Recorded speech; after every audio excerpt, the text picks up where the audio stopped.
நெற்றிக்கண் வலையொலி உறவுகளுக்கு வணக்கம். இன்றைய அரசியல் உரையாடலில் நம்முடன் இணைந்திருப்பவர் அன்பு தம்பி சரவணன் அவர்கள். வாருங்கள், அவருடன் பேசலாம். தம்பி வணக்கம். வணக்கம். முருகனை பத்தி பேசலாம் அப்படின்னு ஆசையா வந்தீங்க.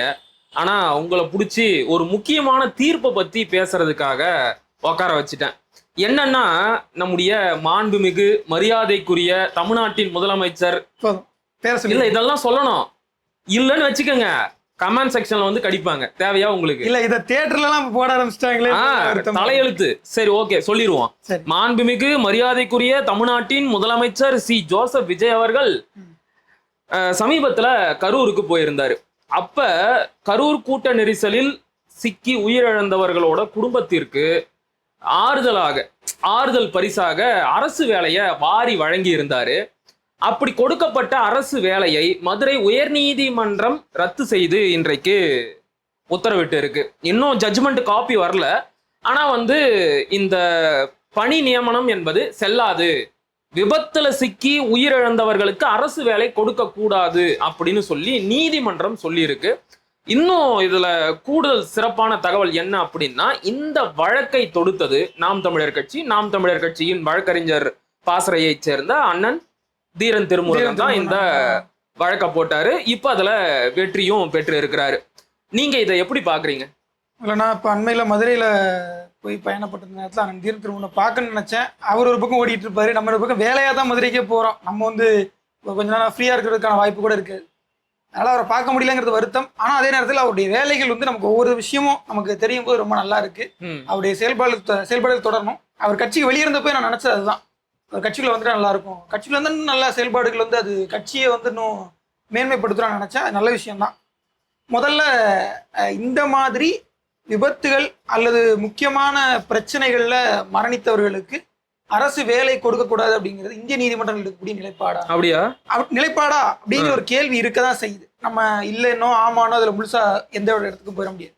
ஏன்னா இந்தியாவில் வருஷத்துக்கு ஒரு 100ல இருந்து 1000 factory disaster, industrial disaster, accident நடக்க தான் செய்யுது. அவர் வந்து கரூர் சம்பவத்துக்கு போனது எனக்கு தெரிஞ்சு ஜூலைல ஒரு 20ஆம் தேதிக்குள்ள தான் இருக்கணும், அந்த நேரத்துக்குள்ள தான். இப்போ ஜூலை 15 அவர் பிறந்தநாளோ அவர் பிறந்தநாளுக்கு முந்தின நாளோ அந்த கரூர்ல இங்க திருவள்ளூர்ல அம்மோனியா வாயு கசிவுனால ஒரு 12 பேர் இறந்து போனாங்க. 12 பேர் 14. அந்த மரணத்துக்கும் நீங்க வந்துட்டு அரசு வேலை கொடுக்க ஆரம்பிப்பீங்களா? அப்படி கொடுக்க ஆரம்பிச்சா ஐயா முன்னாள் முதலமைச்சர் ஸ்டாலின் அவர்கள் தஞ்சாவூர்ல வந்து இந்த மின் வயர் உரசி அந்த தேர் இழுத்துட்டு போனவங்கள 4 பேர் இறந்தாங்க. அவங்களுக்கு எல்லாம் கொடுப்பாங்களா? அதுக்கு முந்தின வருஷம் 2024 அக்டோபர்ல ஏர் ஷோ பார்க்கும்போது ஸ்டாம்பேட்ல வந்துட்டு 5 பேர் இறந்து போனாங்க. அவங்களுக்கு கொடுப்பாங்களா? அத்ராஸ்ல வந்துட்டு இப்போ ஒரு நிறைய பேர் 124 பேரா அவ்வளவு பேர் இறந்து போனாங்களே, அவங்களுக்கு கொடுக்கலாமா? ஒரு பாலம் இடிஞ்சு விழுந்து அந்த பாலத்தை கூட்ட நெரிசலாகி இறந்து போனாங்களே. இப்போ நம்ம கேட்க வேண்டியது என்னன்னா, பாலத்துல கூட்ட நெரிசல் இறந்து போனாங்க, இப்போ இவங்களுக்குலாம் கொடுப்பாங்கன்ற ஒரு கேள்வி இருக்கு. ஒரு விபத்துங்கிறது ரொம்ப விரும்பத்தகாதது, ரொம்ப என்ன சொல்ல வருத்தம் அளிக்கக்கூடியது. நம்ம இல்லைன்னா சொல்ல, அந்த உயிர்களை நம்ம மதிக்க கூடாது அப்படிங்கிறதுக்காக நம்ம இந்த வாதத்தை வைக்கல. இது நிறைய பேர் புரிஞ்சுக்க மறுக்கிறேன். எனக்கு இந்த வேலை கிடைக்குது, அதை நீ தடுக்கிறியா? சத்தியமா அது கிடையாது. இது ஒரு தவறான முன்னுதாரணமா இருக்கணும். நாங்க ஒன்னும் வந்து என்ன சொல்ற மனசாட்சியற்றவர்களோ கருணையற்றவர்களோ, நாங்க ஒன்னும் தாவேக்காவை சேர்ந்தவர்கள் கிடையாது. கரூர் கூட்ட நெரிசல்ல அத்தனை பேர் சிக்கி இறந்த போது மனசாட்சி இல்லாம நாங்க வெறும் படத்துக்காக கண்ணீர் விடுபவர்கள் அல்ல. ரொம்ப எளிமையா சொல்லணும்னா அதுதான். உண்மையாவே அன்றைய மரணத்தின் போது மலைகளின் மாநாடு நடந்துகிட்டு இருந்துச்சு. சீமானன் வந்து மேடையில ஏறிட்டாரு. சரி, மேடையை போட்டு தான் ஏறியாச்சு, வேற வழி இல்லை. இல்லைன்னா அவர் அன்னைக்கே போயிருப்பாரு. அன்னைக்கே போயிட்டாரு. ஆக்சுவலா அன்னைக்கு கிளம்பிட்டாரு. அப்பவும் அன்னைக்கே போயிட்டாரு. என்ன ஒண்ணா மேடையில மேடையை போட்டாச்சு, பேசிட்டு நம்ம கிளம்பிடுவோம்னு பேசி முடிச்சு கிளம்புனார். ஆனா அன்னைக்கு அந்த சம்பவத்துல கூட நின்று அந்த விஷயத்த வந்து குறைந்தபட்சம் கையாண்டு இருக்க வேண்டிய ஒரு நபர், அவர் நம்ம போயிட்டோமேன்ற குற்ற உணர்ச்சியில பரிகாரம் பண்றதுக்காக இதை கொடுத்தாரா, எது கொடுத்தான்றது நமக்கு தெரியல. இருந்தாலும் இந்த மாதிரி வந்து வேலை வழங்குறது அப்படிங்கிறது வந்து ஒரு தவறான முன்னுதாரணமாயிரும். நாளை பின்ன இதை வச்சு ஒவ்வொருத்தரும் வந்து அரசியல் பண்ண ஆரம்பிச்சிருவாங்க. நிச்சயமா. இப்ப நீங்க சொன்ன இதே கருத்தை நீதிமன்றம் அப்படியே சுட்டி காட்டி இருக்கு. நீதிமன்றம் என்ன கேள்வி எழுப்பி இருக்கு அப்படின்னா, தினம்தோறும் சாலை விபத்தில், பட்டாசு ஆலை வெடி விபத்தில் பலர் உயிரிழக்கிறார்கள், அவர்களுக்கெல்லாம் அரசு வேலை வழங்க முடியுமா? இந்த கேள்விய அந்த வார்த்தையே சொல்லிடுறேனே. சிவகாசியில வந்து 1048 பட்டாசு ஆலைகள். சிவகாசியில ஒரு 3 வருஷம் வளர்ந்தவன். சிவகாசியுடைய பட்டாசாலைகளை பத்தி நான் ஒரு விரிவா ஒரு நாள் முழுக்க உட்காந்து நாம அதை பத்தி யோசிச்சுக்கிட்டே இருந்தோம். நிறைய செய்திகள் படிச்சுக்கிட்டே இருந்தேன் ஒரு சில நாட்கள் அப்படி வச்சுங்களேன். அந்த சரி இலக்கியங்களையுமே சிவகாசி சார்ந்தவர்கள் எழுதும் போதெல்லாம் அந்த பட்டாசு தீக்குச்சி அதெல்லாம் வச்சு எழுதுவாங்க. அது ரொம்ப வருத்தமா இருக்கும். நிறைய குழந்தைகள்லாம் ஒரு காலகட்டத்தில் கொத்தடிமைகளா வைக்கப்பட்டு வேலை செய்யப்பட்டாங்க சொல்லிட்டு நம்ம கேள்வி. இன்னைக்கும் கொத்தடிமைகளா அங்க கண்டுபிடிக்கிறோம். இன்னைக்கும் கூட எந்த ஒரு அடிப்படை பாதுகாப்பு ஏற்பாடுகளும் இல்லாமத்தான் பல பட்டாசு ஆலைகள் நடக்குது. நான் வந்து சிவகாசியில இருந்தப்போ இந்த உள்ளூர் தினத்தந்தியில பாத்தீங்கன்னா உள்ளூர் செய்திகள்னு ஒரு மாவட்ட செய்தி, அதுல பாத்தீங்கன்னா கொத்தடிமைகள் கண்டுபிடிப்பு, கலெக்டர் மீட்டெடுத்தார், புனர்வாழ்வு அளிக்கிறார், இந்த மாதிரி எல்லாம் செய்திகள் வரும். அதெல்லாம் நம்ம கேட்க ரொம்ப வருத்தமா இருக்கும். அப்போ இப்படி எல்லாம் சுரண்டப்பட்டவர்களுக்கே அரசு வேலை யாரும் கொடுத்தே கிடையாது. இப்படி கொத்தடிமையில வைக்கப்பட்டிருந்தவங்க யாருக்கா அரசியல கொடுத்துறீங்களா? நீங்க இல்ல, புனர்வாழ்வு தான் கொடுத்தீங்க. அந்த எல்லாவற்றையும் தாண்டி இவர்கள் எதற்காக மரணித்தார்கள்ன்ற காரணத்தையும் அந்த அரசு வேலையும் ஒப்பிட்டு பாருங்க. சரியான கேள்வி. ஒரு சினிமா நடிகரை நல்லா இருங்க, இது அரசு, நான் சொல்றேன், இது பிரச்சாரத்துக்காக அவங்க போகல, அது தேர்தல் பிரச்சாரமும் கிடையாது, அது ஒரு அரசு, அது வந்து ஒரு கட்சி நிகழ்ச்சி, தனியார் கட்சி நிகழ்ச்சி. அந்த கட்சி நிகழ்ச்சியில அவங்களுக்கு பிடித்த ஒரு பிரபலமான நடிகரே அவங்க பார்க்க போனாங்க. அதை நம்ம தப்புன்னு சொல்லலை, அதுக்கு வந்து பர்மிஷன் வாங்கினாங்க. ஆனால் அந்த நடிகர் விட்டுட்டு ஓடினார், அது பெரிய தப்பு. நடிகர் விட்டுட்டு ஓடினாரு என்பதையும் தாண்டி அந்த கட்சியை சேர்ந்த 2ஆம் கட்ட 3ஆம் கட்ட தலைவர்கள் எல்லாருமே, உள்ளூர் நிர்வாகிகள் உட்பட எல்லாருமே ஒரு மாசத்துக்கு ஆப்சண்ட். ஒருத்தரை கூட அந்த இடத்துல ஆளையே காணோம். உங்களை பார்க்க வந்து கூட்ட நெரிசல்ல சிக்கி இறந்தவர்களோட உடலுக்கு ஒரு மாலை போட கூட அந்த கட்சிக்காரங்க யாருமே வரல. மாலை போடலாம் விடுங்க, ஒரு சும்மா ஒரு பதாகை அடிச்சு வருந்துகிறோம். சரியான கருத்து.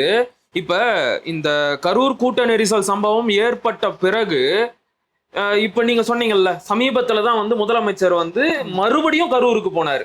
இப்ப இடைப்பட்ட இந்த 9 மாத கால இடைவெளியில எந்த ஒரு தாவேக்கா நிகழ்ச்சியிலையும் கரூர் கூட்ட நெரிசல்ல இறந்து போனவர்களோட படத்தை வச்சு மலர் தூவி மரியாதை செலுத்தவே இல்லை. அந்த விபத்துக்கு நானும் ஏதோ ஒரு விதத்தில் காரணமாகிவிட்டேன்னு ஒரு குறைந்தபட்ச குற்ற உணர்ச்சியில கூட சரி, இதற்கு நான் வருந்துகிறேன், நான் என் மீது தப்பு இருப்பதா நீங்க கருதுனீங்கன்னா என்ன மன்னிச்சுக்கங்க சொல்லலாம். கண்டிப்பா இதனாலலாம் நீங்க ஒன்றும் குறைஞ்சிட மாட்டீங்க. ஒரு அந்த அக்கௌண்டபிலிட்டி அப்படிங்கிறது சுத்தமா கிடையாது. பொறுப்பு குரல் அப்படிங்கிறதெல்லாம் உங்களுக்கு சத்தியமா வரப்போறது இல்லை. நீங்க அந்த மகேஷ் பாபு என்ன தெலுங்குல மகேஷ் பாபு தானே, அவர் ஒரு படம் நடிச்சிருந்தாரு இல்லையா, பரத் நான் ஒரு படம், அதுல சிஎம் ஆயிரு, டக்குன்னு சிஎம் ஆயிரு. அவர் சட்டமன்றத்திலே பேசுவார் அக்கௌண்டபிலிட்டி என்ன அப்படின்னு சொல்லிட்டு. எனக்கு அந்த வார்த்தையை அப்பதான் கொஞ்சம் நான் கேள்விப்பட்ட மாதிரிலாம் இருந்துச்சு. அந்த அக்கௌண்டபிலிட்டிங்கிற வார்த்தையெல்லாம் இவருக்கு யாராவது ஒரு சட்டமன்றத்தை சொல்லி கொடுக்கணும், அந்த அளவுக்கு அவர் இருக்கிறாரு. நாம கேட்கறது என்னன்னா, நீங்க உங்களால பாதிக்கப்பட்டவங்களுக்கு தான் அரசு வேலை கொடுப்பீங்க அப்படின்னா நீங்க தான் தப்பு பண்ணிருக்கீங்கன்னு அர்த்தமா? அதை எடுத்துக்கலாமா? இல்ல நீங்க அதுல தொடர்பு இல்லைன்னா நீங்க அவங்களுக்கு போய் எதற்கு அரசு வேலை கொடுக்கணும்? உங்க கட்சி நிகழ்ச்சியில அவங்க இறந்துட்டாங்கிறதுக்காக அரசு வேலை கொடுக்கணும்னா, தஞ்சாவூர்ல ஒரு பையன் உங்களை வந்து துரத்திட்டே வந்து பைக்ல பார்க்க வந்தாரு. அவங்க அப்பா என்ன சொன்னாரு, இப்பதான் ஒய்ஃபுக்கு ஆபரேஷன் முடிஞ்சது, என் கையில காசு இல்ல, வேற வழி இல்ல, என் பையனை நான் காப்பாத்தி தானே ஆகணும். இப்படி எத்தனை பேர் வந்து உங்களுடைய கூட்டத்துல வந்து உயிரை கொடுத்தாங்க? மதுரை மாநாட்டுல, விக்கிரவாண்டி மாநாட்டுல எத்தனை முதல் மாநாடு இருக்கு இல்லையா, விக்கிரவாண்டி மாநாடு, 2 பேர் அந்த மாநாட்டுக்காக பதாகை கட்ட போய் மின்சாரம் தாக்கி 2 பேர் இறந்து போயிட்டாங்க. கோத்தகிரில ஒருத்தர், பள்ளிக்கரணை சேர்ந்த ஒருத்தர், இப்படி ஒவ்வொரு ஊர்லயும் ஒவ்வொருத்தரா இறந்து போனாங்க. எல்லாருக்கும் கொடுக்கணும், எல்லாருக்கும் கொடுத்தா தொலைங்க. அப்படியே அதுலயே ஒரு சமத்துவத்தை பேணுங்க, அதுலயாவது ஒரு பாகுபாடற்ற தன்மையை பேணுங்க அப்படின்னு தான் இயல்பா நாம கேட்போம். என்ன கேட்டா, இந்த மக்கள் இந்த மாதிரியான ஒரு கூட்ட நெரிசல் மரணிக்கிறது என்னால ஏத்துக்க முடியல. சரி, நீங்க ஒரு கோயில சாமி கும்பிட போறீங்க, அது ஒரு முக்கியமான நாள், அந்த நாள்ல சாமியை பார்த்து நீங்க நினைக்கிறத கூட உங்க பக்தி உணர்வை கூட என்னால புரிஞ்சுக்க முடியும். இது என்ன உணர்வு எனக்கு புரியல.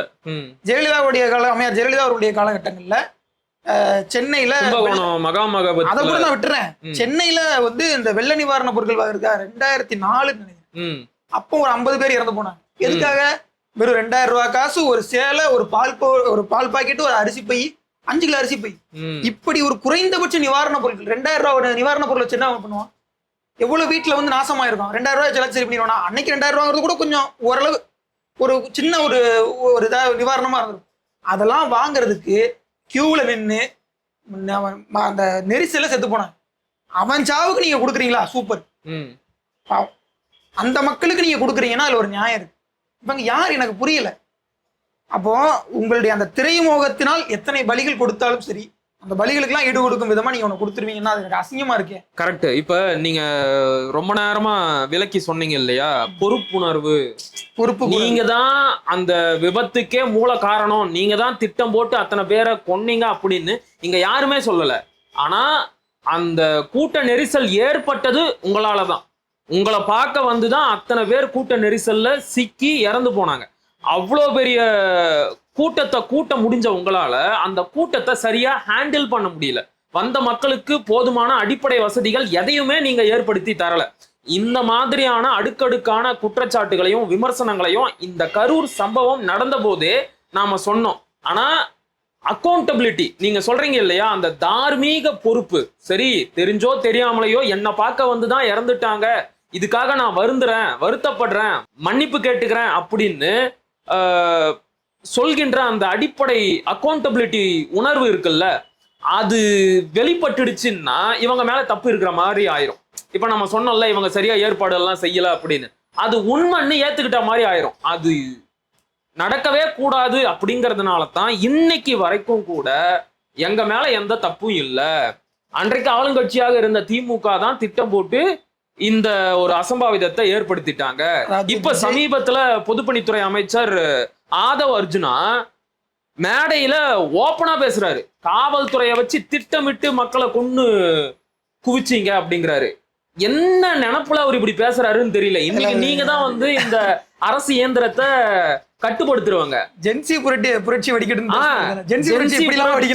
ஜென்சி புரட்சி வெடிக்கட்டும்னு ஒரு டெலகிராம்ல மெசேஜ் போட்டவர் தானே இவரு. அதாவது இப்ப இதெல்லாம் பார்க்கும்போதுதான் தோணுது, இவ்வளவு மோசமான ஒரு கட்சியவே ஒழுங்கா கையாள தெரியாத ஒரு கேவலமான கோழை அரசாகத்தான் கடந்த கால திமுக அரசு இருந்தது. ஒன்றும் இல்லை, ஜெயலலிதா அவர்கள் இருந்திருந்தாங்கன்னா திருச்சி ஏர்போர்ட் விஜய் தொட்டிருக்க முடியுமா? கரெக்ட். கரூர்ல இருந்து திருச்சி போறதுக்கு நடுவுலயே கைது பண்ணு, ஃப்ளைட்டை இறக்கு, ஃப்ளைட்டு ஓடக்கூடாது, இந்த லெவலுக்கு கூட அவங்க போயிடுவாங்க. இப்படிப்பட்ட நிலைமையை கூட ஜெயலலிதா அவர்கள் உருவாக்குவாங்க. அப்படிப்பட்ட ஒரு முதலமைச்சராக அவங்க இருந்திருப்பாங்க. நம்ம ஜெயலலிதா அவர்களை புகழல, கை கட்டி நிக்க வச்சிருந்தாங்க. அவங்க அப்படிதான் நடந்துகிட்டு இருப்பாங்க. ஆமா, அந்த அளவுலயாவது அவங்களுக்கு வந்து ஒரு இது இருந்துச்சு. நீங்க ஒரு போல்டான ஒரு என்ன சொல்ற ஒரு வலிமையான முதலமைச்சராகவும் இல்ல, எந்த விஷயத்துல நடவடிக்கை எடுக்கக்கூடிய முதலமைச்சராகவும் இல்ல. அப்புறம் உங்க மக்கள் தோக்கடிக்காம என்ன பண்ணுவாங்க? குளத்தூர்ல நீங்க தோக்காம என்ன பண்ணுவீங்க? இந்த லட்சணத்தை கூட நீங்க வந்து அவரை எதிர்க்க தைரியம் இல்லாத ஒரு தொடர்நடிங்க இருந்தா என்ன பண்ணுவாங்க? அப்போ இன்னைக்கு வரல, அன்னைக்கு ஆதவர்ஜுனா முட்டாள்னு சொன்னாரு. இப்ப இன்னைக்கு நீங்க சொன்னா தூக்கி உள்ள வைக்கிறாரா? ஆதவர்ஜுனாக்கு இந்த எண்ணம்லாம் எங்க இருந்து வருது? நீங்க பண்ண தப்ப அவர் பண்ண மாட்டாரு. அதாவது நீங்க வந்து எதை வேணாலும் பேச விட்டு வேடிக்கை பார்ப்பீங்க, ஆதவர்ஜுனா பேச விட்டுலாம் வேடிக்கை பார்க்க மாட்டாரு, உடனே வந்து தூக்கி உள்ள வைப்பாரு. மார்க்கண்டேயன் அவர்கள் என்ன பண்றாங்க? விளாத்திக்குளம் எம்எல்ஏ எங்க ஊர் பக்கம் தூக்கிட்டாரு. விளாத்திக்குளம் மார்க்கண்டேயன் அவர்களுக்கு வந்து அவ்வளவு செல்வாக்கு. நான் வந்து +2 படிக்கும் போது அவர் தான் எம்எல்ஏ, எப்பவும் அப்படி அவர் தான் எம்எல்ஏவா இருக்கு. அந்த அளவுக்கு ஒரு செல்வாக்கு மிகுந்த நபர். சோ அப்ப அப்படிப்பட்டவரையும் தூக்கி உள்ள வைக்கிற அளவுக்கு வந்துட்டாருன்னா ஆதவர்ஜுனா யாரு எனக்கு +2 படிக்கும் போது தெரியவே தெரியாது. இன்னைக்கு அவர் மினிஸ்டர். சோ அவரு இந்த மாதிரியான கோலை திமுக அரசு தான் உணர்ந்துக்கணும். நாம தான் வந்து நம்முடைய வீழ்ச்சிக்கு முதல் காரணம். இப்ப இவ்வளவு நாளா இவங்க மக்கள் மன்றத்திலையும் சில அரசு நிகழ்ச்சிகள்லையும் பேசிக்கிட்டு இருந்த இந்த மாதிரியான கான்ஸ்பிரசி தியரி, திமுக தான் வந்து திட்டம் போட்டு இந்த கரூர் சம்பவத்தை ஏற்படுத்திட்டாங்க, காவல்துறையை வச்சு மக்களை கொன்று குவிச்சிட்டாங்க அப்படின்னு எல்லாம் மக்கள் மன்றத்துல பேசிக்கிட்டு இருந்தாங்கல்ல, இத நீதிமன்றத்திலையும் இன்னைக்கு பேசி இருக்கிறாங்க. அரசு தரப்பு வழக்கறிஞர் தன்னுடைய வாதத்தை எடுத்து வைக்கும் போது என்ன தெரியுமா சொல்லி இருக்கிறாரு? சாதாரணமான அரசு வேலையே வழங்கி உள்ளதாக அரசு தரப்பு வைத்த வாதத்திற்கு எந்த பணியும் சாதாரணம் அல்ல, ஒவ்வொரு குடும்பத்தினருக்கும் உதவும் பணியே என நீதிபதிகள் பதில். அதுக்கு வந்து அரசு தரப்பு வழக்கறிஞர் என்ன சொல்றாரு அப்படின்னா, காவல்துறை சரியாக கையாளாமல் போனதால் கரூர் கூட்ட நெரிசல் ஏற்பட்டது, உயிரிழந்த 41 பேர் மீது எந்த தவறும் இல்லை, அவர்களின் குடும்பத்தினருக்கு அரசு வேலை வழங்கியது அரசின் கொள்கை முடிவு, அரசு தரப்பு தலைமை வழக்கறிஞர் வாதம். அதாவது மறுபடியும் எங்க மேல எந்த தப்பும் இல்ல, காவல்துறை தான் இது எல்லாத்துக்கும் காரணம். அதுல கொள்கை முடிவு எடுத்துட்டோம். ஏன் அந்த வார்த்தையை பயன்படுத்துறாங்கன்னா, அரசின் கொள்கை முடிவு நீதிமன்றம் தலையிட முடியாது. அப்படி ஒரு நீதிமன்ற முறைமை இருக்கு இல்லையா, அதனால நாங்க கொள்கை முடிவு எடுத்துட்டோம், இது உங்க செக்ஷனுக்கு அப்பாற்பட்டது, நீங்க தொடர முடியாதுன்ற மாதிரி இன்டைரக்டா நீதிமன்றத்தை கன்வே பண்ண ட்ரை பண்ணியிருக்காங்க. நீதிமன்றம் என்ன சொல்லியிருக்குன்னா, இல்ல தம்பி, கான்ஸ்டிடியூஷன் எங்க கையில தான் இருக்கு, நீ எவ்வளவு ஒன்றும் பண்ண முடியாது. உச்ச நீதிமன்றம் ஒரு அரசாணை வெளியிடுறதுக்கு என்னென்ன வழிமுறை இருக்குன்னு வழிகாட்டுதல் கொடுத்துருக்கு. கைட்லைனை பின்பற்றாம நீ என்ன பண்ணாலும் அது வேஸ்ட்டு, நான் அதை கசக்கி ஈஸியா குப்பத்தொட்டில போட்டுருவேன். அரசாணைகள்லாம் எனக்கு தெரியாது. அப்படியே உச்ச நீதிமன்றம் அவர்கிட்ட சரி இப்போ உயர்நீதிமன்றம் மதுரை உயர்நீதிமன்றத்திலே அவர்கிட்ட தெளிவா சொல்லியிருக்கு. உச்ச நீதிமன்றத்துக்கு போனா உச்ச நீதிமன்றமும் இதுதான் சொல்லும். அன்னைக்கு நீ போக கூடாது நான் சொன்னா அதே மாதிரிதான் இப்பவும் உயர்நீதிமன்றம் சொல்லியிருக்குல்ல, அதை நான் கன்ஃபார்ம் பண்ணுவேன். நோ ப்ராப்ளம், கிளம்பி போயிட்டு நீ போறதுன்னா போய் அப்பீல் பண்ணிக்க. இதுல என்னன்னா சமீப காலமா தொடர்ந்து இந்த தாவேக அரசு நீதிமன்றங்கள்ல கொட்டு வாங்கிட்டே இருக்கு. இவங்களுக்கும் நீதிமன்றத்துக்கும் 7ஆம் பொருத்தமாவே இருக்கு. குறிப்பா ஒரு 3 நிகழ்வுகளை சுட்டி காட்டணும் அப்படின்னு நினைக்கிறேன். நம்முடைய தமிழ்நாட்டுல இப்ப 7 தொகுதிகள் காலியானதா இருக்கு. 7 தொகுதிகளுக்கு இடைத்தேர்தல் நடத்தி ஆகணும். அதுல 5 தொகுதிகளோட வெற்றியை எதிர்த்து அந்த தொகுதிகளில் வெற்றி பெற்ற வேட்பாளர்களை எதிர்த்து போட்டி போட்ட எதிர்கட்சியை சேர்ந்த வேட்பாளர்கள் சென்னை உயர் நீதிமன்றத்துல வழக்கு போட்டாங்க. சென்னை உயர் நீதிமன்றமும் அந்த வழக்குகளை எல்லாம் கணக்குல எடுத்துக்கிட்டு இந்த வழக்கு முடிகிற வரைக்கும் இந்த 5 தொகுதிகள்லையும் இடைத்தேர்தல் நடத்தக்கூடாது அப்படின்னு தீர்ப்பு கொடுத்துட்டாங்க. இப்ப நீதிமன்றத்தோட தீர்ப்பை மீறி இடைத்தேர்தலை தேர்தல் ஆணையத்தால நடத்த முடியாது.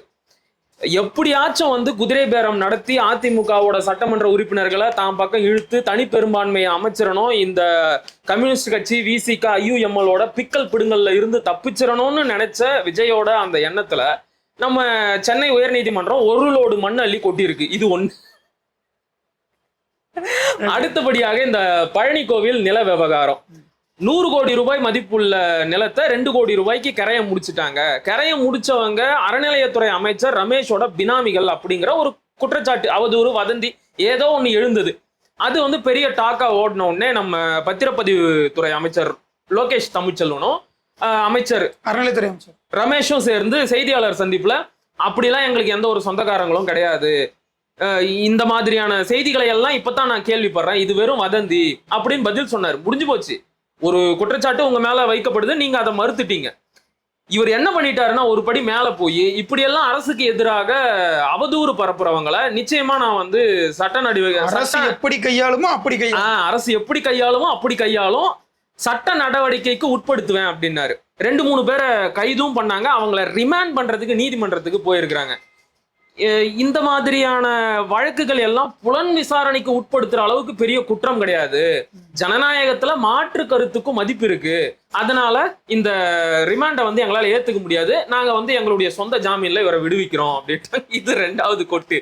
இப்ப இது 3வது கொட்டு. அதாவது இந்த பாலியல் வன்முறை வழக்குல சம்பந்தப்பட்ட குற்றம் சாட்டப்பட்ட ஒரு நபர் தாவேகாவுடைய வைசியகுண்ட எம்எல்ஏ, அவர் என்ன பண்ணாங்க, அவர் ஒரு மாசம் அந்த பிரச்சனை அமுங்குற வரைக்கும் அமைதியா இருந்தாப்ல. அப்புறம் அவர் மேல என்னப்பா டயர்லாம் சரியில்லை, ரோட் இன்ஸ்பெக்டரா உடனே மாறிட்டாப்ல. நான் யோசிச்சுட்டு இருந்தேன், ஸ்ரீவைகுண்டத்துக்குள்ள லாரி வர்றதே பெரிய விஷயம் யோசிச்சுட்டு இருந்தேன். சரி ரைட்டு. என்னன்னா மயக்க மருந்து கொடுத்து பாலியல் வன்புணர்வுக்கு உட்படுத்தி 2 கமிஷன் கொடுக்குறேன்னு சொல்லி கூட்டு 2 தாவேகா நிர்வாகிகளை காப்பாத்தி விட்டவர் தானே அந்த டயர் ஆய்வு பண்ண எம்எல்ஏ. காப்பாத்தி விட்டவர். அதாவது அந்த விஷயத்துல கூட்டா இருக்கிறார். அவரே இப்படி பண்ணிட்டு இருந்தாரு. அவரை கிட்டத்தட்ட எஸ்கேப் பண்ணியாச்சு. இதுல ராஜ்மோகன் அவர்கள் என்ன சொன்னார், அமைச்சர் ராஜ்மோகன், யாரு தப்பு பண்ணாலும் நடவடிக்கை, 0 டாலரன்ஸ், அதாவது சுழியம் விழுக்காடு சகிப்புத்தன்மை, சகிக்கவே மாட்டாத அப்படின்னாரு. சகிக்கவே மாட்டோன்ட்டு இப்ப என்ன பண்ணிட்டு இருக்காரு அவரு. அந்த வழக்கு என்னாச்சு, 30 நாளைக்குள்ள எல்லாம் ஊத்தி முடியாச்சு. 90 நாள் 100 நாள் முடியல. ஆகஸ்ட் 10 தானே இந்த ஆட்சியுடைய 100 நாள் முடியுது. இன்னும் 90 நாள் முடியல. 90 நாள் முடியறதுக்குள்ள இந்த லட்சணத்துல இருக்கு. அதுக்குள்ள அமைச்சர் மேல ஒரு பிரச்சனை. உங்களுக்கு ஒரு பட்டியல் காட்டுறேன். நீங்க 90 நாளைக்குள்ள தாவேகாவினர் இவ்வளவு குற்றச் செயல்கள்ல ஈடுபட்டாங்கன்னு சொல்றீங்க இல்லையா? ஆட்சிக்கு வந்த 1 மாசத்துல தாவேகாவினர் ஈடுபட்ட குற்றச்சம்பவங்களோட பட்டியல் இது. குறைஞ்சது ஒரு 100கணக்கான குற்றச்சம்பவங்கள்ல அவங்க ஈடுபட்டு இருக்காங்க. அத பட்டியல் போட்டே வச்சிருக்காங்க. அதாவது எங்க ஆட்சி நாங்க என்ன வேணாலும் பண்ணுவோம்னு பாலியல் பலாத்காரம், திருட்டு வழக்கு, இப்படி பல குற்றச்செயல்கள்ல தாவேகாவினர் ஈடுபட்டு இருக்கிறாங்க. இப்ப தாவேகாவுடைய நிர்வாகிகள் இவ்வளவு மோசமா இருக்கிறாங்கன்றத கூட தள்ளி வச்சிருவாங்க. இவங்க நிர்வாகிகளை நான் கட்சி சார்புள்ளவன்னு தான் நினைச்சுக்கிறேன். ஆனா இந்த அரசியல் பொறுப்பேற்றக்கூடிய எம்எல்ஏக்கள் இருக்காங்கல்ல, இந்த அரசை தாங்கி பிடித்திருக்கக்கூடியவர்கள் அவர்கள். ஏன் நீங்க எம்எல்ஏ சரவணன் அவர்களை தூக்கி உள்ள வைக்க முடியல அப்படின்னா, அவரை தூக்கி உள்ள வச்சீங்கன்னா நான் அவரை இது ஆதரவு வாபஸ் வாங்கணும்னு கடிதம் கொடுத்துருவாரு. சோழி முடிஞ்சது, நான் ஜெயிலுக்குள்ள கிடக்கேன், நீ அரச கவுத்துட்டு போ. இந்த மாதிரி தானே அவங்களுடையது. அவங்கள பொறுத்தவரை ஒரு எம்எல்ஏ கூட இன்னைக்கு அவங்களுக்கு தேவை. அந்த நிலைமையில அவங்க இருக்கிறாங்க. அதனாலதான் எம்எல்ஏ சரவணன் அவர்களை அவங்க கைவிக்க விரும்பல. கை வைக்க விரும்பல. அவங்க மேல மட்டும் கிடையாது, இன்றைக்கு அமைச்சர் ராஜேஸ்வரியா அவங்க வந்து யாரோ ஒரு நிர்வாகிய கொலை மிரட்டல் விட்டுருக்காங்க. மகேஸ்வரி மகேஸ்வரியா சம்திங் ஏதோ ஒண்ணு, எனக்கு சரியா நினைவில்லை அவங்களுடைய. உன் தொகுதியை விட்டு கால் எடுத்து வச்சுன்னா கொன்னு கொலை அறுத்துருவேன் அப்படின்னு பேசி இருக்கிறாங்க. தூக்கி வச்சு இதெல்லாம் ஒரு அமைச்சர் பேசுற பேச்சா இது? இல்ல அவங்க என்னன்னா அவங்க வீட்டுல பேசுற மாதிரி ஊர் பஞ்சாயத்துகள்ல பேசுற மாதிரி அவங்க ரிப்போர்ட்டரா முன்னாடி இருந்தாங்க. அந்த விருதுநகர் ராஜபாளையம் பகுதியில நான் கூட விசாரிச்சேன். அப்படி அவங்க அப்படியே அப்பவும் அப்படிதான் பேசுவாங்க. ரிப்போர்ட்டரா இருக்கும்போது எவ்வளவு கவனமா பேசணும். ஸோ அப்படிலாம் அந்த அதிகாரம் வந்துருச்சுங்கிற தோரணையில வந்து பேச ஆரம்பிச்சிட்டாங்க. நம்ம என்ன சொல்றோம்னா, இந்த மாதிரியான நபர்களை நீங்க தவிர்த்திருக்கணும் இல்லையா? இதற்கு நீங்க முதல்ல என்ன பண்ணிருக்கணும்? முதல்ல ஒருத்தனை பொறுமையா அப்சர்வ் பண்ணிருக்கணும். நாம் தமிழர் கட்சியில கூட்டம் நடக்கும்போது வெளியே உள்ள அந்த கடைகள் எல்லாம் வந்துட்டு ஒரு பைட் எடுத்து போட்டிருப்பாங்க. யாரும் ஒரு தம்மு கூட வாங்க வரல. அதெல்லாம் ஒரு, அதாவது நாம் தமிழர் கட்சி ஒவ்வொரு முறையும் தன்னுடைய ஒழுக்கத்தையும் தன்னுடைய நேர்மையையும் திரும்ப திரும்ப ப்ரமோட் பண்ணிச்சு. இவங்க என்ன பண்ணாங்க? இவங்க என்னத்தை ப்ரமோட் பண்ணாங்க? ஒரே ஒரு முகத்தை மட்டும் தான் ப்ரமோட் பண்ணாங்க. நாம் தமிழர் கட்சி ஒழுக்கத்தையும் நேர்மையும் இவங்க தேர்தலில் நிறுத்திய எந்த ஒரு வேட்பாளரோட பின்னணியையும் இவங்க ஆராயவே இல்லை. கிடைச்சா போதும்னு ஆளுங்களை எல்லாம் கூப்பிட்டு நிறுத்திட்டாங்க. பேர் தெரிஞ்சாதானே பின்னணிலாம் ஆராய்வீங்க. கரெக்ட். பேரே தெரியாம ஓட்டு போட்டாங்க. இப்ப நான் என்ன யோசிச்சேன்னா, இவ்வளவு மோசமான அந்த ஆட்சி நிலைகளுக்குள்ள மக்கள் திரும்பவும் தாவேக்காவை தேர்ந்தெடுப்பாங்கன்னு ஒரு வார்த்தையை கிளப்பி விடுறாங்க. எனக்கு பயமா இருக்கு. ரைட்டு, அப்ப திமுக மாதிரி இதையும் நார்மலைஸ் பண்றீங்க. திமுக இப்படித்தான்ப்பா ஆட்சி பண்ணணும்னு ஒரு மக்கள்கிட்ட ஒரு மைண்ட் செட் இருந்துச்சு. மக்கள் திரும்ப ஏத்துட்டு ஓட்டு போட்டாங்கல்ல, அதே மாதிரி தாவேக்கா அப்படிதான் ஆட்சி பண்ணும். நம்ம தலையெழுத்து இதுதான். இவங்க கூட தான் வாழ்ந்தாங்க. அது வந்து நம்ம பிரச்சனை கிடையாது. மாற்றம் வரும் அப்படின்னு நம்பிதானே ஓட்டு போட்டீங்க. அவங்க பரப்பி விட்டு அந்த பொய் கதைகளை நம்பிதானே ஓட்டு போட்டீங்க. அப்ப அதற்குண்டான பலனையும் மக்கள் தான் அனுபவிக்கணும். என்ன, அந்த மக்கள் கூட்டத்துல ஒருத்தர் தான் நீங்களும் நானும். நம்ம மக்கள் வந்து கஷ்டப்படும் போது நாமளும் சேர்ந்து சிரமப்பட வேண்டிய நிலைக்கு தள்ளப்படுறோம். டிஎன்பிஎஸ்சியில 1,00,000க்கு மேற்பட்ட காலி பணியிடங்கள் நிரப்பணும்னு 2025-26 காலகட்டங்களே நிறைய மாணவர் அமைப்புகள் எல்லாம் போராட்டம் நடத்தாங்க. எஸ்எஃப்ஐ உட்பட நிறைய மாணவர் அமைப்புகள், நம்ம கட்சியை கூட ஒரு போராட்டம் டிஎன்பிஎஸ்சி முறைகேடுகளுக்கு எதிராக பண்ணோம். இப்ப நம்முடைய கேள்வி என்னன்னா, இப்படி எல்லாம் போராட்டங்கள் நடந்துச்சு இல்லையா? இந்த காலகட்டத்திலாம் உங்களுக்கு தெரியலையா டிஎன்பிஎஸ்சியில எவ்வளவு பணியிடங்கள் இருக்குன்னு? இன்னைக்கு டிஎன்பிஎஸ்சி பணியிடங்கள் ஒரு 1000 இருக்கு, 2000 இருக்கு, அரசாணை கொடுத்துட்டாங்க. இதெல்லாம் திமுக பண்ணி வச்சது. திமுக நடத்தி தேர்வு நடத்தி அதெல்லாம் பணி நியமன ஆணையை வந்து ஒண்ணு தேர்தல் நெருக்கத்துல கொடுக்கலாம், இல்ல தேர்தலுக்கு அப்புறம் கொடுக்கலாம். அவங்க ஏதோ வச்சிருந்திருக்காங்க, வந்தோட நீங்க பயன்படுத்திக்கிறீங்க. இதெல்லாம் ஒண்ணுமே கிடையாது அப்படின்னு. உண்மையா நீங்க தேர்வு நடத்துங்க. உண்மையாகவே வந்து காலி பணியிடங்களை நிரப்புறதுல உங்களுக்கு அவ்வளவு அக்கறை இருந்திருந்தா இந்த கரூர் கூட்ட நெரிசல்ல இறந்தவங்களுக்கு அரசு பணியை கொடுத்துருக்க மாட்டீங்க. ஏன்னா காலமாக இந்த அரசு பணியை வாங்கியே ஆகணும் அப்படிங்கிறதுக்காக சோறு தண்ணி இல்லாம ராத்திரி பகல்னு பார்க்காம சுகதுக்கத்தை கண்டுக்காம உறவுகளை கூட கவனிக்காம நல்லது கெட்டதுக்கு போகாம எத்தனையோ இளைஞர்கள் இந்த அரசு பணிக்காக விழுந்து படிச்சு தேர்வு எழுதி அதுல பாஸும் பண்ணி இன்னும் வேலை கிடைக்காம காத்துக்கிட்டு இருக்கிறாங்க. அவங்களுக்கு சேர வேண்டிய வேலையை கொண்டு போய் உங்க கட்சி கூட்டத்துல உங்களை பார்க்க வந்து கூட்ட நெரிசல்ல சிக்கி இறந்து போனவங்களுக்கு தூக்கி கொடுக்குறீங்கன்னா இந்த உழைப்பை நீங்க எவ்வளவு துச்சமா மதிக்கிறீங்க? காலங்காலமாக இந்த டிஎன்பிசியில வேலை கிடைக்கணும் அப்படிங்கிறதுக்காக படிச்சுட்டு தேர்வு எழுதி காத்துக்கிட்டு இருக்கிறவனோட உழைப்ப நீங்க எந்த அளவுக்கு மலினப்படுத்துறீங்க? அதான் இப்ப நாம வந்து மக்கள்கிட்ட என்ன சொல்ல வேண்டியிருக்குன்னா, மக்களே நீங்க வந்து இப்ப இந்த சம்பவம் நடந்திருக்கு இல்லையா, இதை மக்கள்கிட்ட எப்படி கொண்டு போய் சேர்ப்பாங்கன்னா, நாம் தமிழர் கட்சி உங்களுக்கு கிடைச்ச வேலையை புடுங்கிருச்சு, உங்களுக்கு கிடைச்ச நல்லதை வந்து தடுத்துட்டாங்க. உண்மையை சொன்னா மக்களே உங்களுக்கு கிடைச்சது நல்லது இல்ல, ரெண்டாவது அதை கெடுத்துட்டாங்கன்னு சொன்னது ஒரு பொய். அன்றைய காலகட்டங்கள்லயே நிதியமைச்சர் மரியல்சன் இருக்காருல்ல, அவர் அப்பவே, அதாவது கரூர் சம்பவம் நடந்த கொஞ்ச நாட்கள்லயே என்னுடைய இன்ஸ்டிடியூஷன்ஸ்ல வந்து நான் உங்களுக்கு வேலை தரேன், 5000 ரூபாய் மாசம் படிப்பு தரேன், உதவித்தொகை தர்றேன், எல்லாமே அவர் போட்டு ஒரு கவிதை மாதிரி கவிநயத்துல எழுதியெல்லாம் போட்டார். இப்படியெல்லாம் இருந்தாங்கல்ல, இதெல்லாம் உங்களுக்கு கிடைச்ச இழப்பீடு தான். இது போக எல்லாரும் வந்து உங்களுக்கு தனி இழப்பீடும் கொடுத்தாங்க. 30 லட்சம் ரூபாய் ஒவ்வொருத்தருக்கும் கொடுத்துட்டாங்க. இதோட முடிஞ்சு. நீங்க விபத்துல பாதிக்கப்பட்டவங்க அடிப்படையில் நாங்க உங்களை பார்க்கலாம். நான் இன்னும் ஒரு படி மேல போயே சொல்றேனே, இப்ப அவங்களுக்கு வந்து கொடுத்த இழப்பீடு பத்தல, அதனாலதான் நாங்க அவங்களுக்கு அரசு வேலையும் கொடுத்தோம் அப்படின்னா, இப்ப அரசு வேலை வந்து கிடையாது அப்படின்னு நீதிமன்றம் சொல்லிருச்சு. உண்மையாகவே அவங்களுக்கு இழப்பீடு பத்தல, இன்னும் கூடுதலா வேணும்னா நீங்க என்ன தெரியுமா செய்யணும்? இப்ப உங்க ஜனநாயகன் படம் வெளியாகி ஓடிக்கிட்டு இருக்கு. 1% ஷேர் கொடுங்க ஒவ்வொருத்தருக்கும். சரியா போச்சு. 1% கொடுங்க. நான் ஷேர் கூட கொடுங்கன்னு சொல்லல. இந்த வெளியான சில நாட்கள்லயே 200 கோடி ரூபாய் வசூல அடைஞ்சிருச்சான். நான் என்ன கேக்குறேன்னா, 41 குடும்பத்திற்கு தலா 1 கோடி. முடிஞ்சு 1 கோடி கொடுங்க. ஏற்கனவே 30 லட்சம், இப்போ 1 கோடி, 1 கோடியே 35 லட்சம். நான் என்ன சொல்லுவேன்னா, காலம் பூரா ஒரு அரசு ஊழியர் அரசு வேலையில இருந்து சம்பாதிக்கிற தொகை இந்த 1 கோடி தான். நீங்க அது மொத்தமா குத்துருங்க. இப்போ மக்கள் வந்து இந்த விஷயத்துல ஒரே ஒரு இதை புரிஞ்சுக்கணும். யாரும் உங்களுடைய நல்லதெல்லாம் கெடுக்கல. விஜய் உங்களை வச்சு அரசியல் பண்றாரு, அது நியாயம் கிடையாது. எல்லாருக்கும் வேலை கிடைக்குன்னு நினைக்க. நீங்க வந்து உங்களுடைய நன்மைக்காக மட்டும் நினைச்சுக்கிட்டு தான் விஜய் ஓட்டு போட்டீங்க. அதுதான் பெரிய தப்பு. உங்களுக்கே பொது நன்மை சார்ந்த ஒரு பார்வை இல்லாதப்போ உங்களுடைய தலைவனுக்கு எப்படிங்க ஒரு பொது நன்மை சார்ந்த பார்வை வரும்? அதனால நான் என்ன சொல்லுவேன்னா, விஜய் மாதிரியான ஒரு தலைவரை குறைஞ்சபட்ச விமர்சன பார்வையோட பாருங்க. நீங்க அதிகபட்சமா அவரை வெறுத்துட்டு போங்கன்னு நான் சொல்ல, குறைந்தபட்ச விமர்சன பார்வை. அதான் இப்ப சொன்னீங்க தெரியுமா, நாம் தமிழர் கட்சி வந்து உங்களுக்கு கிடைச்ச நல்லதை வந்து கெடுத்து விட்டுருச்சுன்னு சொல்லுவாங்க, கொண்டு வந்து சேர்ப்பாங்க. நான் என்ன சொல்றேன்னா, நம்பட்டும். பொய் வந்து ரொம்ப காலத்துக்கு நிக்காது. இப்படிப்பட்ட கட்டுக்கதைகளை வச்சு உங்களால ரொம்ப காலத்துக்கு வண்டியும் ஓட்ட முடியாது. உண்மையா சொல்றேன். இந்த தேர்தல்ல இந்த 1 கோடி பேர் யார் இருக்காங்கன்னா சுயநலத்துக்காக ஓட்டு போட்டவங்க. கண்டிப்பா கண்டிப்பா. அவங்களுக்கு வந்து பணத்தை பத்தி, அந்த பணத்தால வந்து ஜனநாயகம் அழிதுன்ற கவலை எல்லாம் கிடையாது. ஜனநாயக மரபு நாசமா போகுது, அதெல்லாம் கவலை எல்லாம் கிடையாது. அப்ப நாம என்ன சொல்றோம்னா, நீங்க வந்து ஒரு நல்ல நோக்கத்துக்காக வாக்களிக்கல, நீங்க நல்ல நோக்கத்துக்கான அரசியலை எதிர்பார்க்கல.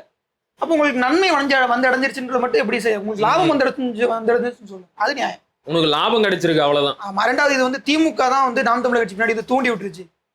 பதில் கொடுத்தது நீதிமன்றம், உத்தரவு கொடுத்தது நீதிமன்றம். நீதிமன்றத்துக்கு பின்னாடி எல்லாம் யாரும் எதை சொன்னாலும் நம்புறதுக்கு ஒரு கூட்டம் இருக்கு. அவங்க என்ன கதை வேணும்னாலும் கட்டி விடுவாங்க. அவங்களுக்கு வந்து அரசு இயந்திரம் எப்படி வேலை செய்யுது, சட்டம் எப்படி வேலை செய்யுது, எதை பத்தியும் அவங்களுக்கு கவலை இல்லை. ஒரு வதந்தி, ஒரு டூல் கிட் அது இருந்தா போதும். அன்றைய ஃபேக் நியூஸா அவங்க பரப்பி முடிச்சுட்டு நிம்மதியா போய் தூங்கிடுவாங்க.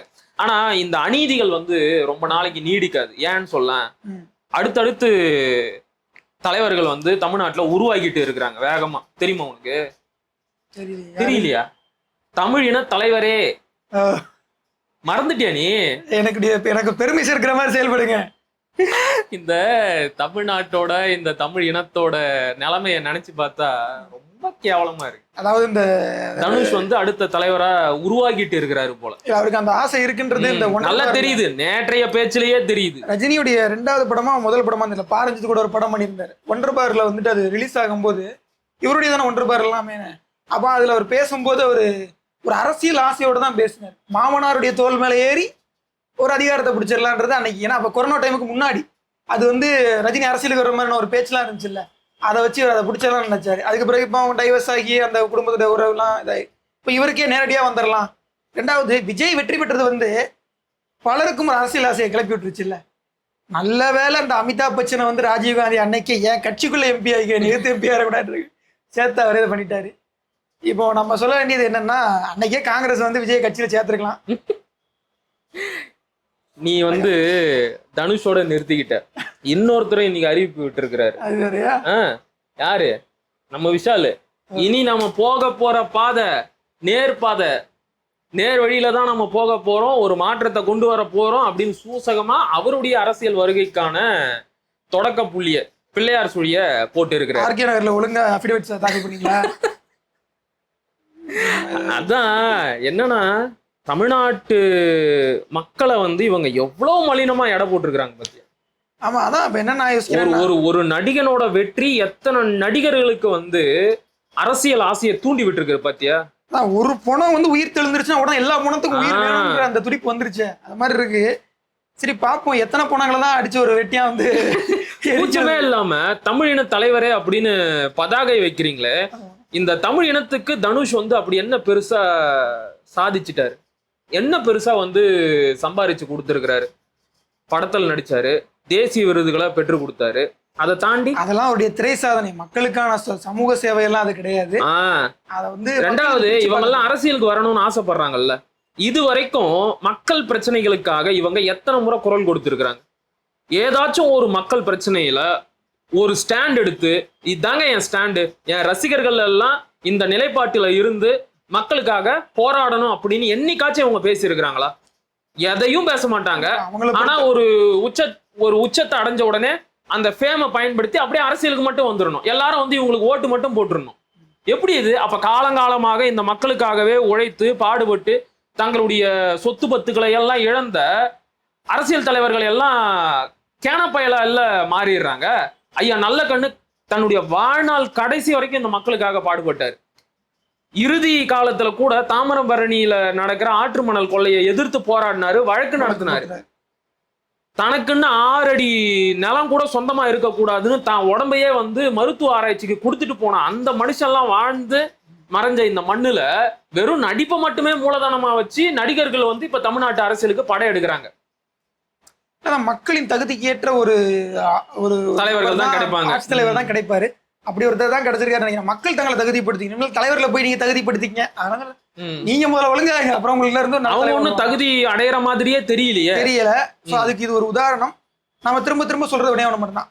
கரூர் சம்பவம் அவலம், அது ஒரு பெரிய விபத்து, மாற்று கருத்துல. உங்கள் மீது எப்போதும் எங்களுடைய கருணையும் பரிதாபமும் அனுதாபமும் எப்பவுமே இருக்கதான் செய்யுது. உங்களை நாங்க யாரும் எதிரியா பார்க்கல, உங்களை நாங்க வந்து அப்படி தப்பாலாம் நினைக்கல. என்னன்னா நீங்க ஒரு நடிகனை பாக்குறதுக்காக போய் இறந்தது எங்களுக்கு ஒரு வருத்தம் அளிக்குது.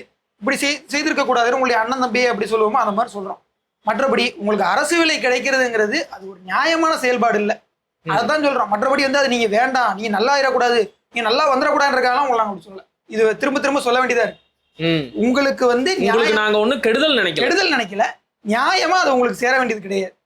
உங்களுக்கான இழப்பீடு உங்களுக்கு சேர வேண்டியது. ஆனா சொன்னோமா கூடுதலா கொடுங்க. கண்டிப்பா இப்பதான் சொல்றோம்ல, நீங்க உங்க முதலமைச்சர்கிட்ட கேளுங்க, அவங்களுடைய படத்துல இருந்து லாபத்துல பங்கு கேளுங்க. அந்த விபத்துல வந்து நடந்த அந்த விபத்துக்கு காரணமானவர்கள் பொறுப்பேற்கணும், அவர்கள் நியாயம் செய்யணும், அவர்கள் வருத்தம் தெரிவிக்கணும், அவர்கள் இனி இந்த மாதிரியான செயல்பாடுகளில் ஈடுபட மாட்டேன்னு உறுதி கூறணும், பொறுப்பு கூறணும். இதெல்லாம் கேட்கறோம். இதெல்லாம் உங்களுக்கு கெடுதல் செய்ய நினைக்கிறதா கேட்பானா?